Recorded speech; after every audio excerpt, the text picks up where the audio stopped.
Hello everyone, कैसे हैं आप लोग। उम्मीद करती हूँ स्वस्थ होंगे, मस्त होंगे। मैं अंजलि माता स्वागत करती हूँ आपका।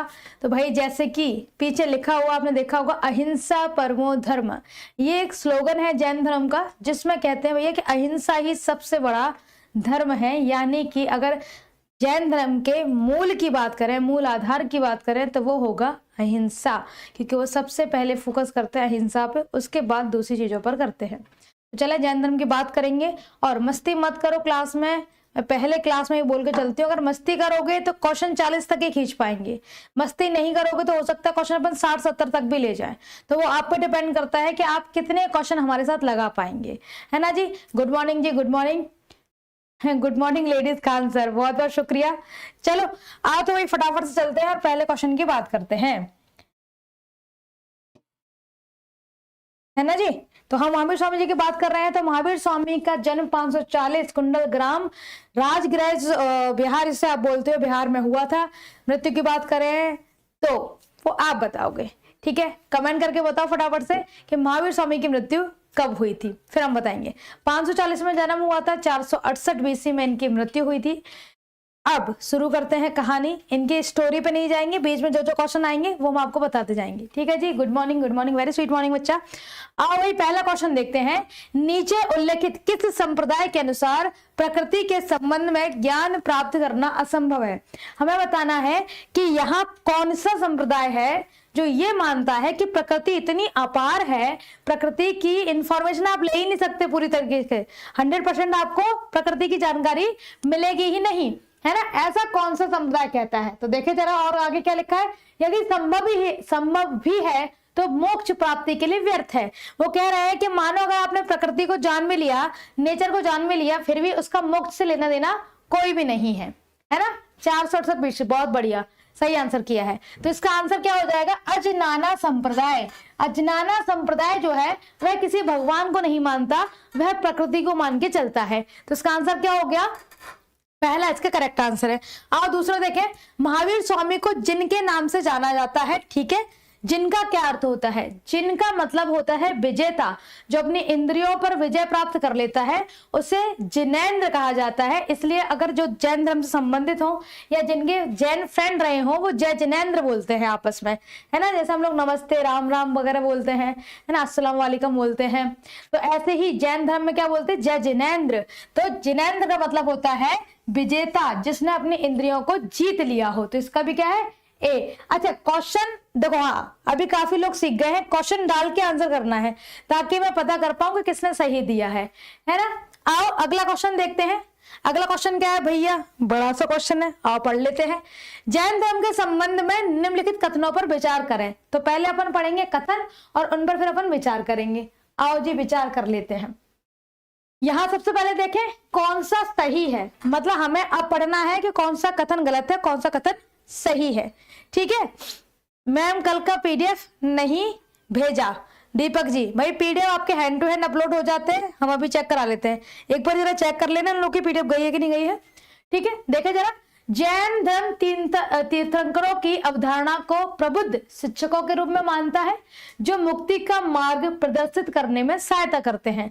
बिल्कुल ये वाली बात सही है, ठीक है। जो जैन धर्म है वह तीर्थंकरों को फॉलो करता है, उन्होंने जो भी उपदेश दिए उनको फॉलो करते हैं, ठीक है।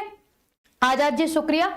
जैन धर्म का अंतिम लक्ष्य मोक्ष प्राप्त करना है, जो पुनर्जन्म के चक्र से आत्मा को मुक्ति देता है। ये वाली बात भी सही है कि जैन धर्म का अंतिम लक्ष्य मोक्ष है। आधार क्या है जैन धर्म का, अहिंसा, और अंतिम लक्ष्य क्या है कि मोक्ष प्राप्ति करनी है। ये वाली बात भी सही है। आओ तीसरा देखें। जैन धर्म सभी जीवित प्राणियों के प्रति अहिंसा या अपरिग्रह की अवधारणा पर जोर देता है। ये वाली बात भी सही है कि जैन धर्म में अहिंसा इतना ज्यादा माना जाता है कि हमारे, मुझे अभी भी याद है, जैसे कि पहले के टाइम में क्या होता था, जैसे चावल वगैरह बनते थे, अभी तो कुकर में बनते हैं, पहले चावल का माड़ निकाला जाता था, है ना, पानी उबाल के उसका जो पानी एक्स्ट्रा होता था वो, और या पानी कभी आलू उबालते थे तो उसका भी पानी निकाला जाता था। तो अगर मैं कभी पानी फेंक भी दूं, और ये वाली बात मेरे पड़ोसियों को पता चले, क्योंकि हम जैन कॉलोनी में रहे हैं, हमारा बहुत लंबा समय जैन धर्म के बीच में ही बीता हुआ है, तो वो ये कहा करते थे, अंजलि गर्म पानी नहीं डालते, रोड पे क्या है छोटे मोटे कीड़े मकोड़े भी होते हैं, वो मर जाते हैं। तो पीडीएफ डली हुई है भाई, हाँ, पीडीएफ अवेलेबल है, हमने चेक करवा लिया है। तो जो कह रहे हैं पीडीएफ नहीं है वो एक बार चेक करें। कई लोग क्या है, कई लोग जो हैं उन्हें पता ही नहीं कि पीडीएफ मिलेगी कहाँ, है ना, और वो सीधा कमेंट करते हैं मैम पीडीएफ नहीं मिला। तो जहां आप क्लासरूम देखते हैं ना, उसी के बगल में नोट्स डला होता है। जैसे आप हमारी क्लासरूम देख रहे हैं तो उसी के बगल में नोट्स लिखा होगा, वहां आपको पीडीएफ मिलेगी। एक बच्चा कह रहा है मैम आपको ठंडी लग रही है।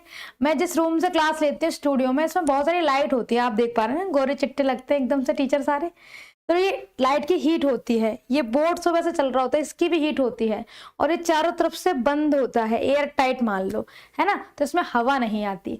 सेकेंड थिंग, टीचर अगर जैकेट पहन के पढ़ाएगा तो जैकेट बहुत हैवी होती है, तो जब हाथ फोल्ड करता है ना तो उसे उलझन होती है पढ़ाने में। यही कारण है कि बहुत सारे टीचर आप देखते हो कि हैवी टीचर वो जैकेट पहन के नहीं आते, वो उतार के आते हैं बाहर, ताकि आपको आसानी से पढ़ा पाए, है ना। चले, अपरिग्रह का मतलब क्या होता है? अपरिग्रह का मतलब होता है कोई भी संपत्ति अपने पास नहीं रखना। ठीक है, प्रशांत कुमार पूछ रहे हैं कि अपरिग्रह क्या होता है। अपरिग्रह का मतलब होता है कि हमें कोई भी ऑब्जेक्ट अपने पास नहीं रखना है। जैसे मानो ये वॉच है, अब ये वॉच हम पहनते हैं, हमारी संपत्ति है, तो हम इसको अपने पास रखते हैं, है ना, तो हमें नहीं रखना चाहिए। क्यों? इससे हम चिंता मुक्त रहते हैं, ना होगा ना खोने का डर होगा। ठीक है प्रशांत जी, आओ आगे चले, आगे चलते हैं और अगला प्रश्न देखते हैं। अच्छा, इसका सही तो बता दें, तीनों सही है तो उपरोक्त में से सभी, इसका आंसर हो जाएगा। ठीक है, चलो जी आगे चलते हैं और अगला क्वेश्चन देखते हैं। अगला क्वेश्चन देखिए क्या है जी। अगला क्वेश्चन है प्रथम जैन सभा का आयोजन कहाँ किया गया था? तो जैसे 4 संगति हुई थी बौद्ध धर्म में, ऐसे ही 2 संगति हुई जैन धर्म में। एक हुई 300 BC में, ठीक है, ये कहीं कहीं 298 भी लिखा रहता है तो हम दोनों लिख देते हैं, और एक हुई 500 AD में। तो जो पहली वाली हुई ये हुई पाटलिपुत्र में। कहाँ हुई जी? पाटलिपुत्र में। और जो दूसरी हुई थी ये हुई बल्लभी गुजरात में। ये कहाँ हुई? बल्लभी गुजरात। याद कर लेना, इससे प्रश्न बनते हैं। गुजरात में। पहले वाले की अध्यक्षता किसने की थी? स्थूलभद्र ने की। किसने? स्थूलभद्र ने की थी। और दूसरे वाले की क्षमा श्रवण ने। किसने? देवर्षि क्षमा श्रवण इनका नाम था। अब पहले वाले में क्या खास काम हुआ? तो पहले वाले में 2 संप्रदाय बन गए। एक कौन सा बन गया? एक बन गया दिगंबर, और एक क्या बन गया? श्वेतांबर। एक क्या बन गया? श्वेतांबर बन गया। श्वेतांबर सफेद वस्त्र धारण करते थे इसलिए श्वेतांबर, और दिगंबर जो है वह अंबर को अपना वस्त्र माना करते थे, इसलिए दिग अंबर उनका क्या बना? संप्रदाय। वह वस्त्र नहीं पहना करते हैं। कमेंट करके बताओ, वस्त्र पहनने वाले ज्यादा लोग हैं या निर्वस्त्र रहने वाले ज्यादा लोग हैं? बताओ फटाफट से, निर्वस्त्र रहने वाले ज्यादा लोग हैं या वस्त्र पहनने वाले ज्यादा लोग हैं? ठीक है, और क्या हुआ? यहाँ अंग और उपांग बन गए, तो इनके 12 अंग होते हैं, 14 पूर्वा के अंदर आते हैं, अभी पूरा बताएंगे। ठीक है, और यहाँ क्या हुआ? यहाँ अनेकांतवाद आया, शादवाद आया, अनेकांतवाद, शादवाद, ये सारे ग्रंथ यहाँ पर लिखे गए। तो पहले आप बताओ हमें जरा फटाफट से, निर्वस्त्र लोग ज्यादा हैं, पहनने वाले ज्यादा हैं, निर्वस्त्र निर्वस्त्र वस्त्र, मतलब 50-50 सा आंसर है। तो आपको बता दें निर्वस्त्र लोग ज्यादा होते हैं।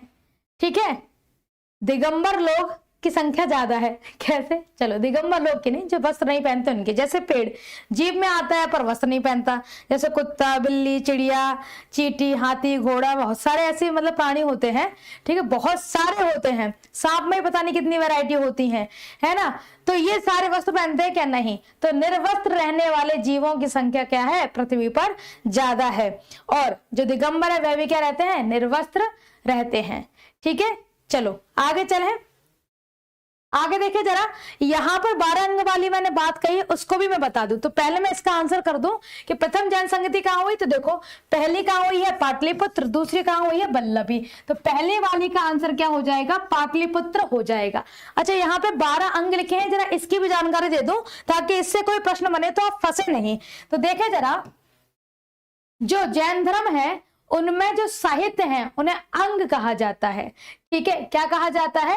अंग और आगम कहा जाता है। तो हम लिख देते हैं यहाँ पे, जो जैन साहित्य है, जैन साहित्य, उन्हें क्या कहा जाता है? आगम कहा जाता है।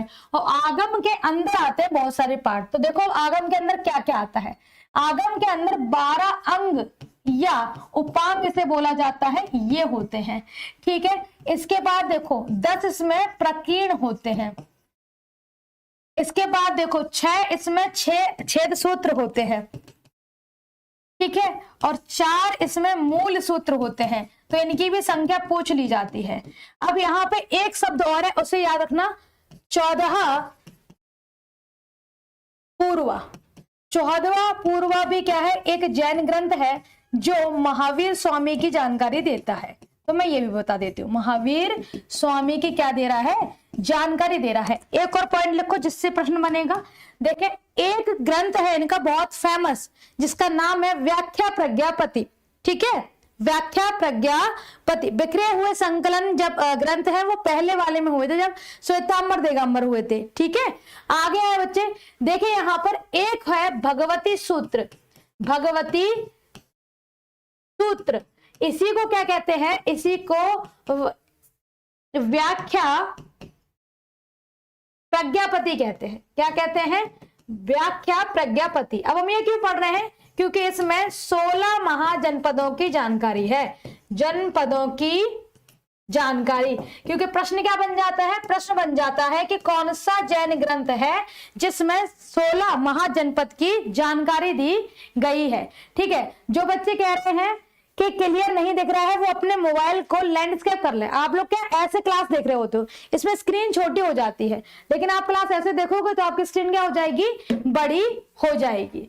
ठीक है जी, चले, तो हमने एक पॉइंट ये भी देख लिया कि 14 पूर्व ग्रंथ किससे संबंधित है, जैन साहित्यों को क्या कहते हैं, भगवती सूत्र को व्याख्या प्रज्ञापति भी कहते हैं।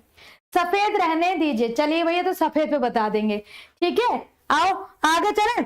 चलो अगला क्वेश्चन देखते हैं। आओ जी, जैन धर्म का सबसे महत्वपूर्ण मौलिक सिद्धांत किसे माना जाता है? तो मैंने अभी बताया था जैन धर्म का मौलिक सिद्धांत है अहिंसा। क्या है जी, अहिंसा। तो यहाँ करेक्ट क्या आंसर हो जाएगा, अहिंसा करेक्ट आंसर हो जाएगा। आओ आगे चलते हैं। 16 महाजनपद अंगुत्तर निकाय, भरत आपका आंसर तो सही है, कोई दिक्कत नहीं है, लेकिन हमने कहा कौन सा जैन ग्रंथ, जबकि अंगुत्तर निकाय तो बौद्ध ग्रंथ है। तो जब भी आप प्रश्न पढ़ें तो प्रश्न को बहुत अच्छे से पढ़ें। हम लोग क्या अंगुत्तर निकाय रटा हुआ है, लूशन भी पढ़ोगे तो उसमें भी दिया हुआ है अंगुत्तर निकाय में 16 महाजनपद की जानकारी। लेकिन भैया जो अंगुत्तर निकाय है वो तो बौद्ध ग्रंथ है और वो पूछ रहा है जैन ग्रंथ, तो उसके हिसाब से आंसर करेंगे ना अपन। आओ अगला क्वेश्चन देखें। एलोरा गुफा में जैन धर्म से संबंधित गुफाओं की संख्या कितनी है? तो एलोरा गुफाएं टोटल है 34। कितनी है? टोटल है 34। चलो हम बता देते हैं 34 क्या है, यहाँ पे गुफाएं हैं। ठीक है जी, जिसमें बंटवारा कर देते हैं तो 12 से 12, 12 से बौद्ध, 12 कितनी है बौद्ध की, 17 किसकी है हिंदू धर्म की, और 5 किसकी है, 5 है जैन धर्म की। तो ये गुफाओं की संख्या है। तो इसमें किसमें पूछा गया है, जैन धर्म की संख्या बतानी है। तो लो जैन धर्म की संख्या कितनी है, 5 जैन धर्म की संख्या है। डी नहीं। अब देखो कितने सारे लोगों ने डी आंसर किया है ना, बहुत सारे। आप कमेंट में देख पा रहे होंगे बहुत सारे लोगों ने डी आंसर किया है। पता है क्यों हुआ? क्योंकि हमने हमेशा क्या पढ़ा होगा कि एलोरा में 34 गुफाएं हैं, एलोरा में 34 गुफाएं हैं। 34 गुफाएं तो हैं, पर उसने क्वेश्चन में क्या पूछा बच्चा आपसे, जैन धर्म से संबंधित गुफाएं। उसने ये नहीं पूछा कि एलोरा में गुफाएं कितनी हैं। और हम ऐसे ही क्या छोटी छोटी गलतियां कर लेते हैं। ठीक है, जैन और बौद्ध में क्या अंतर है भाई, इसके लिए तो आपको जैन धर्म बौद्ध धर्म पूरा पढ़ना पड़ेगा, है ना। तो हमारी क्लासेस अवेलेबल है, वहां जाकर आप पढ़ सकते हो कि महावीर स्वामी द्वारा, ऋषभदेव द्वारा चलाया गया जैन धर्म, ये अलग एक धर्म हो गया। बुद्ध, गौतम बुद्ध द्वारा चलाया गया वो बौद्ध धर्म बना। दोनों के नियम कानून क्या है, थोड़ी सी अलग है, लेकिन दोनों फॉलो करते हैं सांख्य दर्शन को। इसलिए जब दोनों धर्मों को देखा जाता है तो दूर से एक जैसे दिखाई देते हैं, है? तो यहाँ पे आंसर अब क्या होगा, सी। अभी गड़बड़ करोगे, अब नहीं करना। मैं वही कह रही हूं कि आप क्या करते हो, क्वेश्चन जैसे आपने जो भी पढ़ा होगा कभी, ह्यूमन नेचर है। जैसे कि लॉकडाउन चल रहा था तो किसी ने लखनऊ लेके भेजा, लिख के भेजा, तो लखनऊ भी हम लॉकडाउन ही पढ़ रहे हैं। कई बार ऐसा आपके साथ भी होगा, जैसे आपने किसी बोर्ड पे नाम पढ़ा और वो शब्द कुछ मिलता जुलता है किसी दूसरे शब्द से, तो आपने वही शब्द समझ लिया, क्योंकि हमारा दिमाग क्या तुरंत से क्या कर देता है, क्रिया कर देता है कोई शब्द देखते ही। इसलिए हम कहते हैं मैं तुरंत क्या क्रिया नहीं करनी है, हमें उस चीज को पढ़ लेना है। तो क्वेश्चन को भी क्या करेंगे, पूरी तरह पढ़ लेंगे। ठीक है, आओ आगे चलें और अगला क्वेश्चन देखें। अच्छा, जो ये बच्चे पूछते हैं हिंदी क्लास कब स्टार्ट होगी, साइंस की क्लास क्यों नहीं चल रही है, जय हिंद यादव आजमगढ़ से हैं, ठीक है, तो फिर क्या करें, टेक्निकल टीम को कॉल करें बच्चा, वो बैचेस पूरे सेट करते हैं। टीचर दूसरे टीचर की जानकारी नहीं रखता है ना, जैसे कई टीचर हो सकते हैं कि घर से क्लासेस ले रहे हो तो उन्हें नहीं पता है कि कौन टीचर कब जा रहा है, सब अपने अपने काम पे ध्यान देते हैं। तो जो टेक्निकल टीम है, मैनेजमेंट है, उसको सब जानकारी होती है कि कौन सा टीचर कब क्लास लेगा। तो आपको टोल फ्री नंबर दिया जाता है, टोल फ्री पे कॉल करें और आपकी जो भी क्वेरी है वो उनसे आप पूछ सकते हैं, है ना जी। आओ देखे जरा, यहाँ पे क्या है, रानीला जैन मंदिर, ठीक है, जो कि हरियाणा में है। रानीला जैन मंदिर जो कि चरखी दादरी में स्थित है, किस जैन दिगंबर को समर्पित है। हमें बताना है कि कौन से देवता प्रमुख रूप से हैं यहाँ पर। तो ऋषभ देव है जिन्हें आदिनाथ भी कहा जाता है, ठीक है, क्या कहा जाता है, आदिनाथ भी कहा जाता है। आओ जी अगला क्वेश्चन देखें, दिगंबर और श्वेतांबर निम्नलिखित में से किस भारतीय धर्म की उप परंपराएं हैं। तो देखो, जैन धर्म के टाइम पर जब मगध में 12 वर्ष का अकाल पड़ा तो जो जैन धर्म के अनुयायी थे वो 2 भागों में बट गए। एक भाग रह गया मगध के अंदर ही, उन्हें स्थानकवासी कहा गया, और एक भाग था वो चला गया श्रवणबेलगोला कर्नाटक में, और वहां जाकर के वो अपने क्या करने लग गए, जो प्रक्रियाएं होती हैं पूजा पाठ वाले वो करने लग गए, और वहां ऋषभ देव के पुत्र गोमतीसुर की क्या की, उन्होंने मूर्ति बनवाई। और अब यहाँ पे 2 पार्ट हुए, एक दिगंबर एक श्वेतांबर। जो श्वेतांबर थे वे विवाह करते थे, यानी कि गृहस्थ जीवन जीते थे और भगवान का भजन करते थे। लेकिन जो दिगंबर थे पूरी तरीके से सन्यासी थे, ब्रह्मचार्य का पालन किया करते थे, उनके नियम कानून बड़े कठिन थे। जब वो लौट करके आए तो उन्होंने देखा यार श्वेतांबर तो पूरे बदल गए, तो इन दोनों के बीच में क्या हो गया, मतभेद हो गया। क्या हो गया, मतभेद हो गया, और इसके 2 पार्ट आज तक चले आ रहे हैं। तो देखिए, दिगंबर और श्वेतांबर जैन धर्म के 2 उप संप्रदाय हैं, ठीक है। चले आगे चले, मैम क्वेश्चन ज्यादा कराइए, आप लोग कमेंट में डिस्टर्ब नहीं करोगे, क्वेश्चन ज्यादा होंगे। अगर आप कमेंट में डिस्टर्ब करोगे तो सीधी बात है कि टाइम यहाँ पे क्या है, खराब होगा, क्योंकि टाइम तो टाइम ही है, मैं आपसे बात करने में गुजार सकती हूँ या फिर पढ़ाने में गुजार सकती हूँ। आओ जी आगे चले, अगला क्वेश्चन देखें, निम्नलिखित में से कौन सी विशेषता बौद्ध और जैन धर्म में समान है, यानी कि इसमें से कौन सा स्टेटमेंट है जो बता रहा है कि बौद्ध धर्म और जैन धर्म क्या है, एक जैसा है। चले तो पढ़ लेते इसको जरा। केवल वे लोग जो अपने घरों को छोड़ देते हैं वही सच्चा ज्ञान प्राप्त कर सकते हैं, ऐसा गौतम बुद्ध भी मानते थे, इसलिए उन्होंने गृह त्याग किया, और ऐसा महावीर स्वामी भी मानते थे, इसलिए उन्होंने भी गृह त्याग किया। यानी पहला पॉइंट जो है यह तो बता रहा है कि जैन धर्म बौद्ध धर्म में ये समानता थी, ठीक है। आओ आगे चले, इन दोनों धर्मों को मुख्य रूप से व्यापारियों का समर्थन प्राप्त था, नहीं, मनुष्य को मोक्ष प्राप्त करने के लिए अपने वस्त्रों सहित सब कुछ त्यागना पड़ता है। ये जैन धर्म में तो है पर बौद्ध धर्म में नहीं, क्योंकि गौतम बुद्ध ने कभी वस्त्र त्यागने की बात नहीं करी थी। मध्यम मार्ग का अनुसरण करके अधिक की निरंतर लालसा को दूर किया जा सकता है, नहीं, ऐसा नहीं है। मतलब कि हम किसी दूसरी चीज को यूज करते हुए किसी तीसरी चीज की लालसा छोड़ सकते हैं, नहीं, हमें सबका ही लालसा छोड़ना पड़ेगा, है ना जी। तो यहाँ पर ये वाला पॉइंट ऐसा है जो दोनों धर्म के बारे में बताता है, तो ये क्या हो जाएगा, करेक्ट हो जाएगा। अब अगला क्वेश्चन देखें, दिगंबर फिलिंदा ब्लैंक्स के अनुयायी थे, तो जैसा हमने आपको बताया कि एक क्या बना, एक बना श्वेतांबर, और एक क्या बना, एक बना दिगंबर। तो अब इस ग्रुप के भी कोई ना कोई मुखिया होंगे, इस ग्रुप के भी मुखिया होंगे। तो श्वेतांबर के मुखिया थे स्थूल भद्र, कौन थे, स्थूल भद्र, और दिगंबर के मुखिया थे भद्र बाहु, ठीक है, भद्र बाहु। अब यहाँ किसके पूछे हैं, दिगंबर के पूछे हैं। तो दिगंबर के मुखिया कौन थे, भद्र बाहु, जिनके साथ चंद्रगुप्त मौर्य चले जाते हैं श्रवणबेलगोला, और वहां पे संथारा विधि अपनाते हैं। संथारा क्या है अभी आगे बताएंगे, ठीक है। आओ अगला क्वेश्चन देखें, महावीर जयंती फिलिंदा ब्लैंक्स किस महीने में मनाई जाती है, बताओ। मैम मेरे मोबाइल में कुछ दिख नहीं रहा है, तो जो मोबाइल में क्लास ले रहे हैं मैं फिर से बता दूं, आप लोग क्लास को ना ऐसे लेते हो, इस तरीके से मोबाइल करके, आप मोबाइल को लैंडस्केप कर लो ऐसा, तो आपको बड़ा दिखाई देगा, ठीक है। चले जी बताएं 12वें का आंसर क्या होगा, महावीर जयंती मई में मनाई जाती है, ऐसा कई लोगों ने, अच्छा 10 का आंसर कर रहे हो, 12वें का करना है, 12वें का बी, 12वें का ए बी है। चले मैम औरंगजेब कौन था, पता नहीं बेटा, मिले ही नहीं कभी उससे। मैंने कहा ना कि आप तय करोगे क्लास में कितने क्वेश्चन होना है। चल रहा है जैन धर्म, हम पूछेंगे मुगल,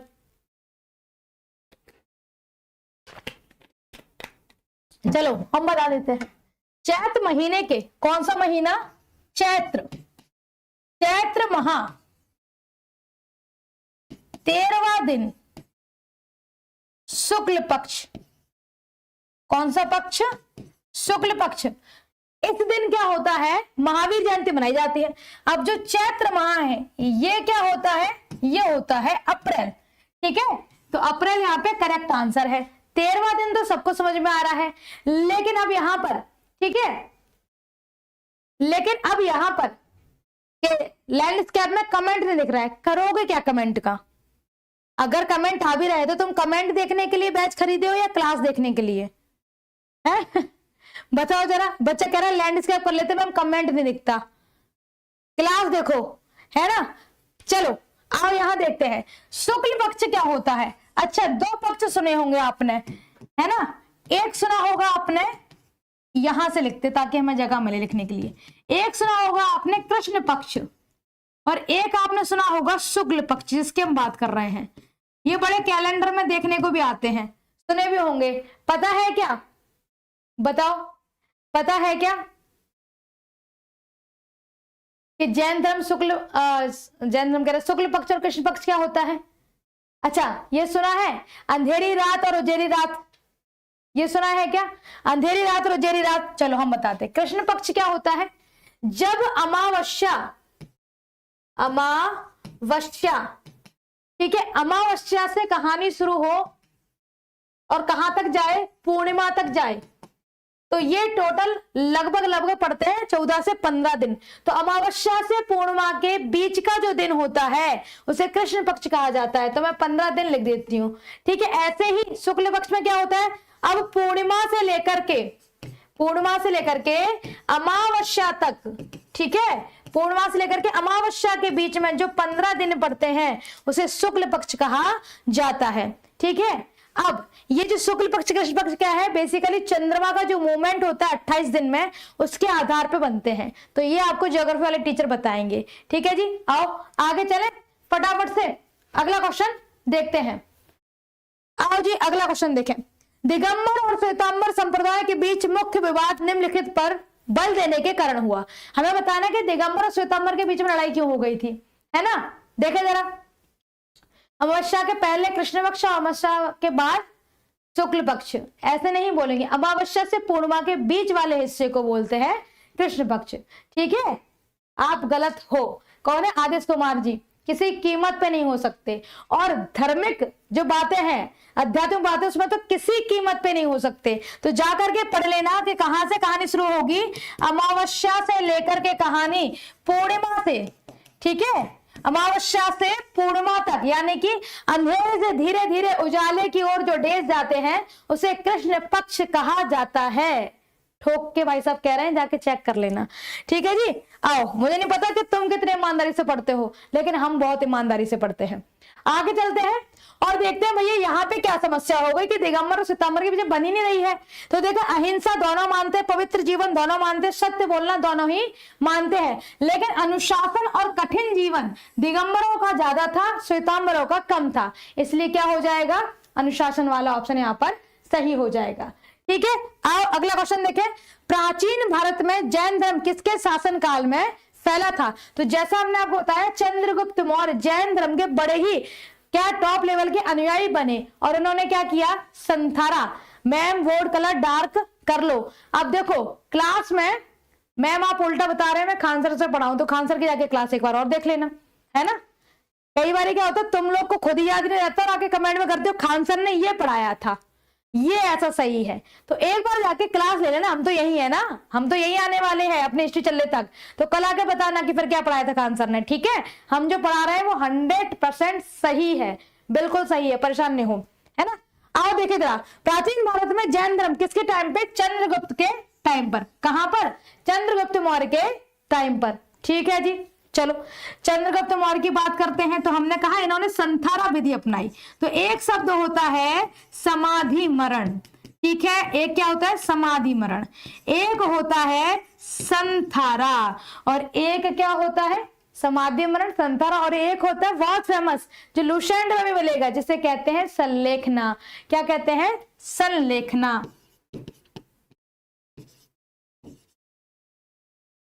संलेखना। ठीक है जी, क्या कहेंगे? संलेखना। ये तीनों का अर्थ क्या होता है कि मोक्ष प्राप्ति के लिए अंत में क्या करते हैं? भोजन पानी सब त्याग देते हैं।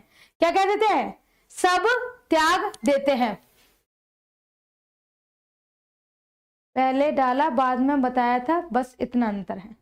अच्छा ऐसा है ठीक है। तो समाधि मरण संथारा संलेखना, इसका अर्थ क्या है? जैन धर्म में प्राणों को त्याग देना, ठीक है, और भोजन पानी और एक समय पे सांस को भी छोड़ देना, ये संतारा कहलाता है। ठीक है, भूख से जीवन त्याग। हाँ बिल्कुल। आगे चले, अगला क्वेश्चन देखिए जरा। भगवान महावीर स्वामी का जन्म किस आधुनिक राज्य में हुआ था? तो महावीर स्वामी का जन्म अभी जो बिहार है वहां पर हुआ था। ठीक है, आगे चले। चंद्रगुप्त कैसे हो सकता है? भैया चंद्रगुप्त मौर्य। ठीक है, देखो जरा, तुम वो यहाँ पढ़ोगे नहीं। चंद्रगुप्त मौर्य, मैंने चंद्रगुप्त विक्रमादित्य तो बोला ही नहीं है। चंद्रगुप्त विक्रमादित्य गुप्त वंश के शासक हो गए और चंद्रगुप्त मौर्य जो है वे मौर्य वंश के शासक हैं। इसीलिए तो मैंने कहा कि भाई ये रिवीजन क्लास है, पहले पढ़ें और फिर क्लास को देखें, है ना जी। आओ आगे चलते हैं और अगला क्वेश्चन देखते हैं। निम्नलिखित में से कौन जैन तपस्विनी बनने वाली पहली व्यक्ति थी? ठीक है, व्यक्ति था, तपस्विनी मतलब कोई फीमेल, तो इनका नाम चंपा या चंदना मिलता है। तो क्वेश्चन नंबर 16 का आंसर क्या होगा? ए हो जाएगा। 16 का डी आंसर कर रहे हैं, देख रहे हो तुम विनोद, है ना।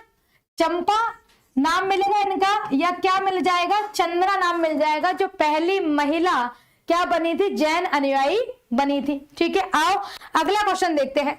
महावीर एवं बुद्ध दोनों ने किसके शासन काल में उपदेश दिए थे? तो भैया हर्यक वंश के संस्थापक थे जिनका नाम था बिंबिसार। बिंबिसार के टाइम पर जैन धर्म को भी संरक्षण मिला और बौद्ध धर्म को भी संरक्षण मिला, यानी कि इनके टाइम पर जैन और बौद्ध दोनों के क्या दिए गए होंगे? उपदेश दिए गए होंगे। तो 17 का आंसर क्या होगा? ए होगा।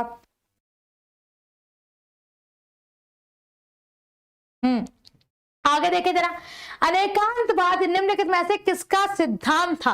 ठीक है, या किसका दर्शन है? किसने इसके ऊपर बात कही? तो अनेकांत का अर्थ होता है क्या जी? कि दोनों के पॉइंट ऑफ व्यू से चीजें देखना और फिर एक डिसीजन लेना। जैसे कई बार ऐसा होता है, मान के चलते हैं कि सामने दीवार पे दो पेंटिंग लगी हैं, दो बंदे खड़े हुए हैं, ठीक है। अब एक बंदा ए पेंटिंग को देख रहा है और एक बंदा बी पेंटिंग को, लेकिन लग ऐसा रहा है कि दोनों ही दीवार की तरफ देख रहे हैं। अब अपने अपने लड़ाई करने में लगे, नहीं यार इसमें देखो पेड़ है, मगर पेड़ कहां भैया, इसमें तो नदी है, और दोनों भिड़ गए। अब यहां पे आता है अनेकांतवाद, जो महावीर स्वामी द्वारा दिया गया था।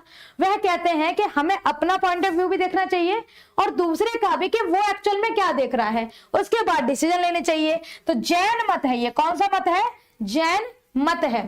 चलो जी आगे चले और अगला क्वेश्चन देखें। 18 का आंसर लोग कर रहे हैं, डी भी है। डी नहीं है भैया, जैन मत है। ठीक है, आओ जी अगला क्वेश्चन देखें। अनेकांतवाद ग्रंथ किस जैन संगति में लिखा गया था? बताओ जी,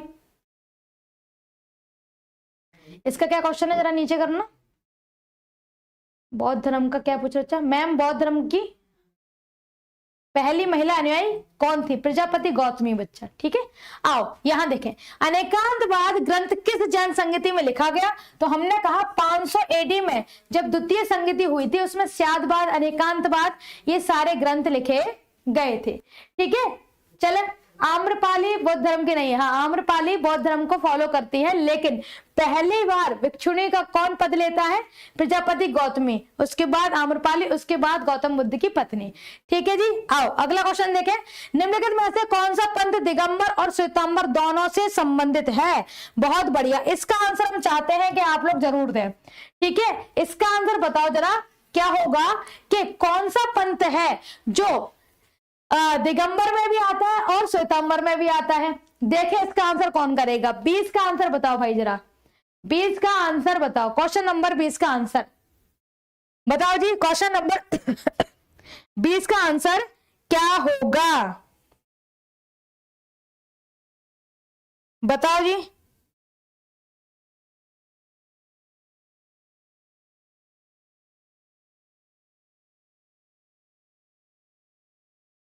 नहीं मालूम है? 13 पंथ है। ठीक है,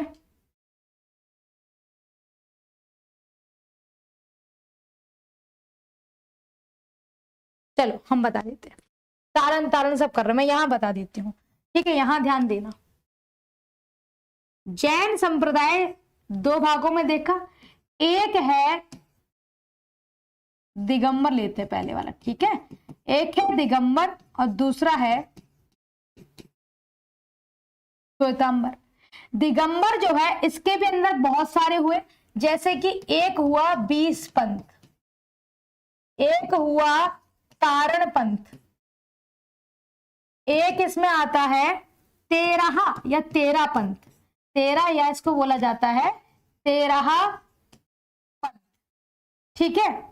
अब देखें, दूसरा मैं कलर चेंज कर लूं ताकि अलग दिखे। अब बात करते हैं श्वेतांबर की। श्वेतांबर में पहले हुए 2 भाग, एक बना डेरावासी, डेरावासी या इसको कहा जाता है डेरावासी, डेरावासी या इसको क्या कहते हैं, डेरावासी कहते हैं। और एक बना जिसको कहते हैं स्थानकवासी, क्या कहते हैं, स्थानक वासी। और स्थानक वासी के अंदर 2 पार्ट आते हैं, कौन कौन से बता देती हूं मैं। स्थानक वासी में 2 पार्ट आते हैं, कौन कौन से 2 पार्ट आते हैं इसमें, एक आता है इसमें 22 पंथ, ठीक है, 22 पंथ आता है, और एक इसमें आता है 13 पंथ।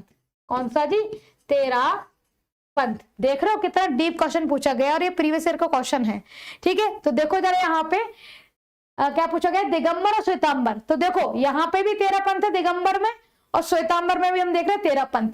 तो 13 पंथ क्या है, एक ऐसा कॉमन पंथ है जो किस किस में आता है, श्वेतांबर में भी आता है और दिगंबर में भी आता है, ठीक है।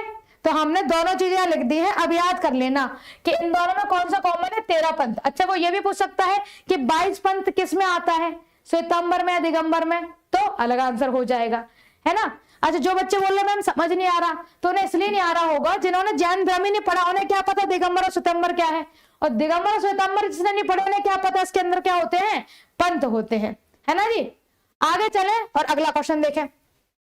निम्नलिखित में से किसने बहुरतवाद संप्रदाय की स्थापना की। आपको बता दो, महावीर स्वामी की पुत्री थी जिनका नाम था अणोजा, या इन्हें प्रियदर्शनी के नाम से जानते थे।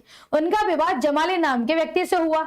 जमाली हो गए दामाद एक तरीके से। तो महावीर स्वामी ने अपने दामाद को ही क्या कर लिया, पहली बार ही क्या कर लिया, पहली बार ही क्या कर लिया, अपना शिष्य बना लिया। तो आंसर क्या हो गया, जमाली शिष्य हो गया, ठीक है। तो पहले शिष्य कौन बने, जमाली। और जमाली ने ही 14 वर्ष बाद अपना खुद का एक संप्रदाय बनाया जिसका नाम रखा बहुरतवाद, ठीक है। यानी कि पहले विरोधी भी यही बन गए, तो पहले क्या बन गए, विरोधी ही ये बन गए, ठीक है। चले आगे चले, जमाली करेक्ट आंसर है। अगला देखें, महावीर स्वामी के 11 गणधरों में से कौन सा जिसे महावीर स्वामी के बाद निर्वाण प्राप्त हुआ। तो महावीर स्वामी के 11 प्रिय शिष्य थे जिन्हें गणधर कहा जाता था, और उन गणधर में लगभग सभी लोग महावीर स्वामी से पहले ही भगवान जी के पास चले गए, यानी मोक्ष प्राप्ति कर ली। लेकिन सुधर्मन ऐसे थे जो महावीर स्वामी के बाद निर्वाण को प्राप्त हुए, और इन्होंने ही महावीर स्वामी के बाद जैन धर्म को आगे बढ़ाया। धर्मन के बाद किसने बढ़ाया, इसका आंसर आप करो, नहीं बनेगा तो हम बताएंगे, ठीक है। चलो आगे चलें और अगला क्वेश्चन देखें। जैन धर्म के किस ग्रंथ में 16 महाजनपदों की जानकारी मिलती है। बहुत अच्छा क्वेश्चन है, बताओ फटाफट से। कल कौन सा टॉपिक पढ़ा, इसको पढ़ के आए, गुप्त पढ़ेंगे कल, गुप्त और कुषाण, ठीक है। आओ आगे चलें, बताओ जरा जैन धर्म के किस ग्रंथ में 16 महाजनपदों की जानकारी मिलती है। 16 महाजनपद की जानकारी,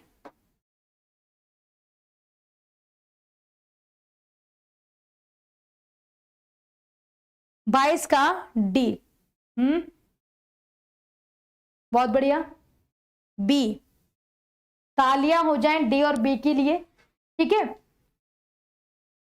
बी बी सी, बहुत सुंदर, बहुत बढ़िया। ये बता रहा है कि आप क्लास में एकदम सस्ते नशे करके बैठे हो, है ना। क्यों, ये जरा कमेंट नीचे करना एक बारी, करो, रुको रुको रुको, और नीचे रुक जाओ।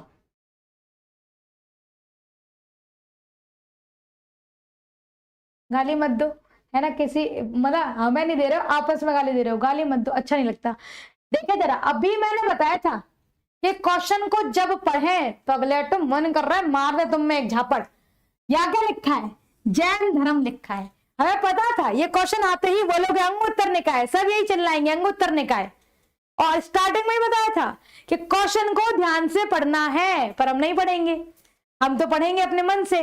तो अंगुत्तर निकाय जैसे देखा टिक लगा दिया, अंगुत्तर निकाय जैन ग्रंथ नहीं है ना। अब क्या करें, पीटे, बताओ, देखे जरा। तो जैन धर्म अगर पूछा जाए तो आंसर क्या हो जाएगा, व्याख्या प्रज्ञापति। ठीक है, और व्याख्या प्रज्ञापति को ही क्या कहते हैं, भगवती सूत्र कहते हैं। क्या कहते हैं, भगवती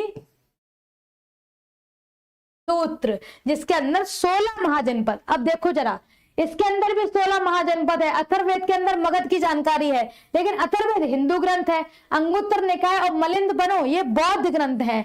व्याख्या प्रज्ञापति ये जैन ग्रंथ है, ये केवल जैन है। इसकी बात करेंगे तो ये कौन सा हुआ, बौद्ध हुआ। ये भी कौन सा हुआ, बौद्ध ग्रंथ हुआ। ये कौन सा हुआ, ये हिंदू ग्रंथ हुआ। और पूछा उसने जैन है, तो आंसर क्या होगा, व्याख्या प्रज्ञापति। अभी ही क्लास में समझाया था कि जब भी प्रश्न पढ़े उसे तसल्ली से पढ़ना। ठीक है, केजेस यूजर कह रहे हैं ma'am hit and run law explain करो, hit and run law explain करो, जैसे हम तुम्हें झापड़ दें और फरार हो जाए। Hit and run. Second thing, अब इसमें कौन कौन सी धाराएं लगेंगी ये आपको पॉलिटी वाले सर समझाएंगे। जैसे बच्चा भी पूछ रहा था मैम औरंगजेब कौन था, तो बेटा बताओ जैन धर्म हम पढ़ाएं या औरंगजेब पढ़ाने बैठे हैं, या हम हिट एंड रन लॉ आपको पढ़ाने बैठे हैं। फिर एक कहोगे अरे यार जैन धर्म में मैम पॉलिटी पढ़ा रही थी, समझ रहे हो। तो केजेस यूजर आप 50 बार भी मैसेज करोगे तो मैं पॉलिटी नहीं पढ़ाने लगूंगी ना, यहाँ पे चलेगा। तो यहाँ पे जो अपना चैप्टर चल रहा है उसी के बारे में बात करेंगे। चले जी आगे चले। अच्छा, आवाज जिसको कहीं तीखी महसूस हो रही है वो अपने ईयरफोन की साउंड क्या कर ले, कम कर ले। आओ आगे चले। ठीक है, पार्श्वनाथ जी का वर्ण किस रंग का था ये बताओ। पार्श्वनाथ 23वें तीर्थंकर जिनका चिन्ह था सर्प, बनारस में इनका जन्म हुआ और इनका वर्ण था नीला, जिसका वशिठी चक्र एक्टिव होता है, जो गले में कंठ चक्र बोलते हैं, वह नीले रंग का होता है। इसलिए जो ऑरा है वह कैसा क्रिएट होता है, नीला होता है। ठीक है, चले आगे चले, अगला क्वेश्चन देखें।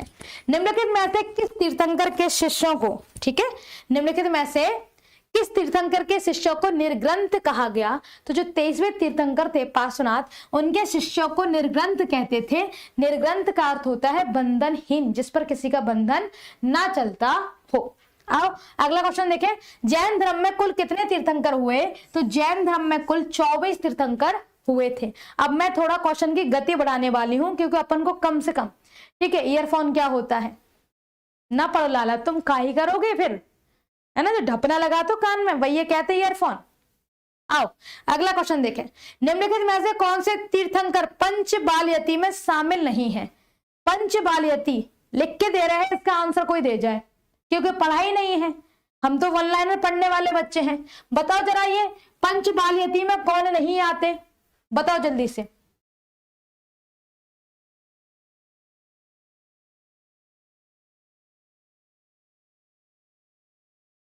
तब तक हम पंचबालयति के नाम लिख दें आपके लिए। क्या इसका आंसर है, जल्दी से 27 का आंसर बताओ। 27 का आंसर सी है। बहुत बढ़िया, डिस्टर्ब करने वाले बहुत लोग हैं। हाँ बच्चा, पढ़ने वाले नहीं है। सस्ता बैच देते हैं ना, खान सर सोचते हैं कि आप सक्षम नहीं है तो सस्ते बैच में पढ़ें, लेकिन वो शायद ये ड्रॉबैक नहीं जानते कि सस्ता आ रहा, कोई भी खरीद लो, मुंह उठा के पढ़ो चाहे नहीं पढ़ो, इतना तो चलता है ना। आओ देखो इसका आंसर क्या है। इसका आंसर पहले हम बताते हैं ऋषभदेव। अब पंचबालयति क्या है बताएं। जिनबाड़ी एक बहुत फेमस ग्रंथ है जैन धर्म का, ठीक है, जिनबाड़ी। जिनबाड़ी के अंदर 5 ऐसे तीर्थंकर बताए गए हैं जिन्हें बिना शादीशुदा मतलब ब्रह्मचर्य का उन्होंने पूरा पालन किया है, ब्रह्मचारी रहे हैं। अब वो 5 कौन कौन से हम बता देते हैं। वासुदेव, नेमिनाथ, महावीर स्वामी, मल्लीनाथ और पार्श्वनाथ। ठीक है, ये 5 पंच बालयति हैं, मतलब कि इन्हें क्या माना गया है, जिनवाणी के अंदर इनको माना गया है कि ब्रह्मचारी, इन्होंने कभी विवाह नहीं किया। ठीक है जी। ऋषभदेव जो है जिनवाणी के अनुसार विवाहित है और वैसे भी इसको माना जाता है। तो आंसर क्या हो जाएगा इसका, ए हो जाएगा। तो बहुत सारे लोग आंसर बी और सी कर रहे हैं, ठीक है, इसका आंसर गलत कर रहे हैं। आंसर इसका सही क्या होगा? ऋषभदेव। ऋषभदेव 5 बल यती में नहीं आते, बाल यती में हमने नाम लिख दिए हैं। ठीक है, 3 ये लिखे हैं, 2 नाम हमने यहां पे लिख दिए हैं। आओ आगे चले। मैम 14वें का प्लीज अपना रिवीजन कराएं। 14वें का क्वेश्चन, चलो 14वां क्वेश्चन भी आपके हिसाब से हम देख लेते। भैया कोई हमसे पूछ रहा है, जरा 14वां क्वेश्चन कहाँ है? ये लो, है ना, ये 14 क्वेश्चन है। क्या है क्वेश्चन भैया? देखे जरा, प्राचीन भारत में जैन धर्म किसके शासन काल में फैला था? तो प्राचीन समय में देखो, हर्षवर्धन ये हिंदू, चंद्रगुप्त विक्रमादित्य ये हिंदू, समुद्रगुप्त ये हिंदू। तो अब ये तीनों राजा हिंदू हैं, तो जैन धर्म को तो फैलाएंगे नहीं बच्चा। कौन बचा? चंद्रगुप्त मौर्य। तो प्राचीन समय में चंद्रगुप्त मौर्य एक ऐसे शासक हुए जो जैन धर्म के अनुयायी थे, है ना। जैसे चंदेल हो गए, खारवेल हो गए, ये सब क्या जैन धर्म को मानते थे। तो जैन धर्म का क्या करेंगे? प्रचार प्रसार करेंगे। जैन धर्म को इतना माना कि ये भद्रबाहु के साथ श्रवण बेलगोला चले गए थे और वहां जाके चाहे समाधि मरण बोलो, चाहे संतारा संलेखना, इस विधि से उन्होंने क्या कर दिए थे? अपने प्राण त्याग दिए थे। महावीर स्वामी का भी शादी हुआ था। हाँ देखो, जो दिगंबर है वो कहते हैं कि महावीर स्वामी जो है वह ब्रह्मचारी थे, लेकिन श्वेतांबर जो है वो मानते हैं कि महावीर स्वामी का विवाह हुआ था, है ना। चलो आगे चलते हैं। तो जो 14 का डाउट था वो हटा दिया, हम आ चुके थे कहाँ जनाब? 27 पे, है ना। तब इसके आगे चलते हैं फटाफट से। जैन धर्म के संस्थापक कौन थे? तो ऋषभदेव जैन धर्म के संस्थापक माने जाते हैं। अगर वास्तविक संस्थापक पूछते तो महावीर स्वामी यहाँ क्या हो जाता? आंसर हो जाता। ठीक है, आगे चले। जैन धर्म का प्रचार प्रसार अकबर ने भी किया था। हाँ, विजय सूरी उनके दरबार में रहते थे, है ना। आओ आगे चले, अगला क्वेश्चन देखें। महावीर स्वामी को किस नदी के तट पर ज्ञान की प्राप्ति हुई थी? ऋजुपालिका नदी तट पर इनको क्या हुई थी? ज्ञान की प्राप्ति हुई थी, साल वृक्ष के नीचे। ठीक है, क्या चंद्रगुप्त मौर्य हिंदू नहीं थे? बिल्कुल थे। ऐसे तो अशोक भी क्या था? हिंदू था, लेकिन बाद में इसने क्या है? बौद्ध धर्म अपना लिया। ऐसे ही चंद्रगुप्त मौर्य जो है वह प्रभावित हुए जैन धर्म से और जैन धर्म अपना लिया। अब जैसे मानो हम हिंदू हैं, लेकिन हमें लगता है कि यार सिख धर्म बहुत अच्छा है, हम उसे फॉलो करें तो हम उसके अनुयायी बन जाएंगे, है ना। अब अगला क्वेश्चन देखें। महावीर स्वामी ने अपना प्रथम उपदेश कहाँ दिया था? प्रथम उपदेश पावापुरी, बोधगया, नालंदा विश्वविद्यालय, राजगृह। तो विपुलाचल पहाड़ी राजगृह पर दिया था। कहाँ? विपुलाचल पहाड़ी, विपुलाचल पहाड़ी। आओ अगला क्वेश्चन देखें। श्रवणबेलगोला में गोमतेश्वर की मूर्ति किसने बनवाई थी? तो 900 BC के आसपास गंग, ठीक है, गंग सम्राट रहे चामुंडराय, इनके द्वारा बनवाई गई थी। जैसे कि मुगल वंश रहा ना, ऐसे ही गंग वंश था। ठीक है, आओ अगला क्वेश्चन देखें जरा। अगला क्वेश्चन क्या है? राजस्थान में माउंट आबू पर दिलवाड़ा मंदिर का निर्माण किस धर्म के अनुयायियों द्वारा किया गया था? तो राजस्थान, सिरोही जिला, माउंट आबू, यहाँ पर दिलवाड़ा जैन मंदिर है, जो सोलंकी वंश के एक तरीके से मंत्री रहे थे, गुजरात के मंत्री थे, तेजपाल और वास्तुपाल, 2 भाई थे, उन्होंने बनवाया था और यह ऋषभदेव को समर्पित है। तो किस धर्म के लिए है? जैन धर्म के लिए है। ठीक है, आओ अगला क्वेश्चन देखें। प्रथम जैन संगति का आयोजन कहाँ हुआ था?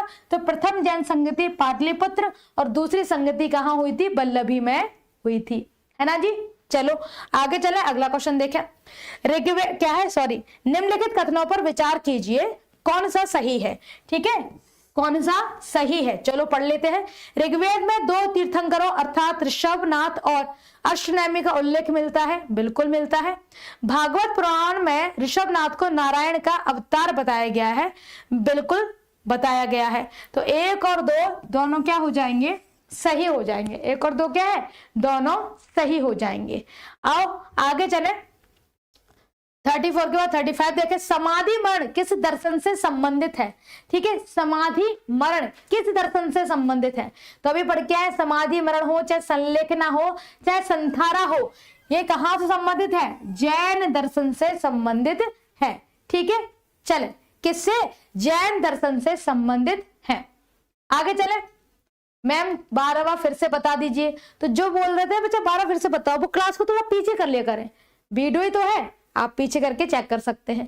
जो बच्चे कह रहे हैं मैम हिस्ट्री के कितने क्वेश्चन आते हैं, 1 भी नहीं आया, और कहो 4 आ जाए, तो जो सब्जेक्ट है, कहो पॉलिटी से आपसे 8 क्वेश्चन पूछ रहे हैं और कहो पॉलिटी का 2 ही पूछे, लेकिन पूछेगा जरूर, है ना। करंट अफेयर के कहो भर भर के क्वेश्चन मिले और कहो 1 भी ना मिले, लेकिन इसने सिलेबस में जीएस दिया है तो हमें पूरी ईमानदारी से उसको प्रैक्टिस करना पड़ेगा, है ना। आगे चले जरा। अरे यार तुम लोग सच में ढक्कन लोग हो। 34 में क्या कहा गया है कि ऋग्वेद में 2 तीर्थंकर ऋषभ देव का और अष्टनेमी का उल्लेख मिलता है, जैसे मगध का उल्लेख मिलता है अथर्ववेद में, सभा और समिति का उल्लेख मिलता है अथर्ववेद में, ऐसे ही जैन धर्म के जो तीर्थंकर है उनका उल्लेख मिलता है अथर्ववेद में। तो ये वाली बात तो सही है। दूसरा, ऋषभनाथ को नारायण का अवतार बताया गया है। कहा गया है कि जो हमारे नारायण है वही ऋषभ देव बने आगे जाकर के, ऐसी बात लिखी हुई है वेद के अंदर। तो फिर ये वाली बात भी क्या है, सही है। आओ जी आगे चलें। निम्नलिखित में से किस एक के साथ महाकाव्य जीवक चिंतामणि जुड़ा हुआ है? तो भैया जीवक चिंतामणि जो है यह जैन धर्म का एक ग्रंथ है। जीवक चिंतामणि किसका है? जैन धर्म का एक ग्रंथ है। आओ अगला क्वेश्चन देखें। जैन धर्म का सबसे महत्वपूर्ण मौलिक सिद्धांत क्या माना जाता है? तो अभी पढ़ के आए थे, अहिंसा परमो धर्म। अहिंसा परमो धर्म, है ना। चले, एक बच्चे कह रहे मैम क्यों परेशान कर रहे हो मैम को, है ना। देखो हम परेशान नहीं होंगे, हमें तो मजा आएगा, क्योंकि आप हमसे कन्वर्सेशन करते हैं तो हमें भी इंजॉयमेंट मिलता है, क्योंकि हमारा काम क्या है, आपसे गप्पे लड़ाना, यही तो काम है टीचर का। नुकसान आपका है ना। सोचो हम 60 क्वेश्चन खींच सकते हैं घंटे में, लेकिन आप बकैती करोगे तो हमें रिप्लाई करना पड़ता है उस पर, फिर आपका टाइम क्या हो जाता है, कम पड़ जाता है। आओ 37 में पहुंचे हैं, अगर पढ़ोगे तो हो सकता है कि 150 से पहुंच जाते। अगला क्वेश्चन देखें जरा। नीचे दिए गए किस शहर को पहले और चौथे, ठीक है, तीर्थंकर के जन्म स्थान के रूप में जाना जाता है? बताओ। अभिनंदन नाथ ऋषभ देव की अगर अपन बात करते हैं तो ये अयोध्या है, ठीक है। ऋषभनाथ कहाँ है? अयोध्या से बिलोंग करते हैं। आओ अगला क्वेश्चन देखें। निम्नलिखित में से कौन से जैन तीर्थंकर पार्श्वनाथ का प्रतीक चिन्ह है? तो पार्श्वनाथ के प्रतीक चिन्ह की बात करें तो सर्प है, महावीर स्वामी की बात करें तो शेर है, ऋषभ देव की बात करें तो सांड है, ठीक है, अजितनाथ की बात करें तो हाथी है। आओ आगे चलें और अगला क्वेश्चन देखते हैं जरा। भगवान महावीर स्वामी ने मोक्ष प्राप्त कहाँ किया? तो भगवान महावीर स्वामी को मोक्ष कहाँ प्राप्त हुआ था? पावापुरी में हुआ था, ठीक है। कहाँ हुआ था? पावापुरी में, जिसे केवल पावा भी कहा जाता है। आओ अगला क्वेश्चन देखें। महावीर का जन्म किस क्षत्रिय गोत्र में हुआ था? तो यह जांत्रिक या इसे ज्ञात्रिक बोला जाता है। तो ये किस धर्म से थे, सॉरी किससे उससे थे, कुल से? तो ज्ञात्रिक, ठीक है, किससे थे? ज्ञात्रिक। आओ आगे चले और अगला प्रश्न देखें। अगले प्रश्न पहले मैं एक बार फिर रिमाइंडर डाल दूं, बच्चा ये रिवीजन क्लास है। ये क्या है? Revision class. रिवीजन क्लास उनके लिए होती है जिन्होंने पहले से थ्योरी पढ़ रखी हो। आप जब बैच खरीदा करो तो अपने दिमाग का भी थोड़ा यूज किया करो। उस पर लिखा है प्रैक्टिस सेट, और प्रैक्टिस सेट तब होते हैं जब हम थ्योरी पढ़ चुके होते हैं। अब यहाँ कई बच्चे ऐसे हैं जिन्होंने कभी थ्योरी नहीं पढ़ी, तो उन्हें तो दिक्कत आएगी। उन्हें क्या पता है ज्ञानद्रिक, उन्हें क्या पता महावीर स्वामी। तो जिन्होंने कभी नहीं पढ़ा ये बैच उनके लिए नहीं है, ठीक है जी। आगे देखे जरा। जैन धर्म के सर्वप्रथम विरोधी कौन हुए? तो शिष्य भी पहले जमाली, और जैन धर्म के पहले विरोधी भी कौन हुए? जमाली हुए, ठीक है। आओ आगे चले। महावीर स्वामी की पुत्री का नाम क्या था? तो अनोजा या इन्हें प्रियदर्शनी भी कहा जाता है, या तो अनोजा या प्रियदर्शनी कहा जाता है। अब जो बच्चे हैं बार बार बोल रहे हैं बोर्ड कलर डार्क कर लो, डार्क अभी नहीं हो सकता, ये प्रीफिक्स हो जाते हैं कलर, है ना। अब इसमें हम कलर नहीं बदल सकते अभी। अब जब कल क्लास होगी तो दादा बदल देंगे, काहे तुम एक ही बात के पीछे पड़े रह गए हो। और स्टैन आ रहा है आंखों पे तो कलर ब्राइटनेस कम कर लो, मोबाइल में ऐसी सुविधा दी जाती है ना। आओ अगला क्वेश्चन देखें। भगवान महावीर का प्रथम शिष्य कौन हुआ? तो जमाली ही कौन हुए थे? महावीर स्वामी के प्रथम शिष्य हुए थे, ठीक है जी। आओ अगले क्वेश्चन पे चले। जियो और जीने दो किसने कहा था? विनोबा भावे जी ने, महात्मा गांधी जी ने, गौतम बुद्ध ने, महावीर स्वामी ने। जियो और जीनो दो, बताएं। मैं सब ढक्कन लोग बिना देखे बैच खरीदा है। ये आपकी नहीं, हम लोग भी कई बार ऐसी चीजें करते हैं कि ध्यान नहीं देते, खरीद लिया फिर बाद में पता चला अरे यार इसका यूज तो दूसरा था, है ना। ये चीज है, बताओ जल्दी से। कल का टॉपिक गुप्त वंश है, कल का टॉपिक गुप्त वंश है। बैनर लगा दें क्या? ये हमने कल की क्लास में ही बताया था कि कौन से क्रम से हम क्या कहते हैं टॉपिक रखेंगे। डेली वही कहानी पूछनी है। क्यों? क्योंकि हम क्या पहले दिन ही आके हम बैठ गए, हमने पहली क्लासेस नहीं ली। इसका आंसर करो जल्दी से। जियो और जीने दो किसने कहा? महावीर स्वामी ने कहा था कि भैया खुद भी जियो और दूसरों को भी जीने दो। महावीर जी की मृत्यु के बाद जैन संघ का अगला अध्यक्ष कौन हुआ? तो हमने बताया था कि इन्हीं के 11 गर्भधर में से थे एक जिनका नाम था सुधर्मन, या इन्हें सुधर्मा स्वामी कहा जाता है। ठीक है, आओ अगला क्वेश्चन देखें। महावीर ने जैन संघ की स्थापना कहाँ की? महावीर जी ने जैन संघ की स्थापना कहाँ की थी? वैशाली में की थी, बनारस में की थी, कुंडलग्राम में की थी या पावापुरी में की थी? बताओ जल्दी से। महावीर स्वामी ने जैन संघ की स्थापना कहाँ की थी?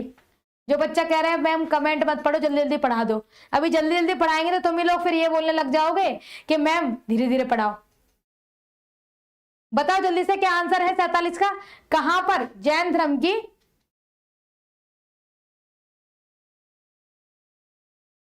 A D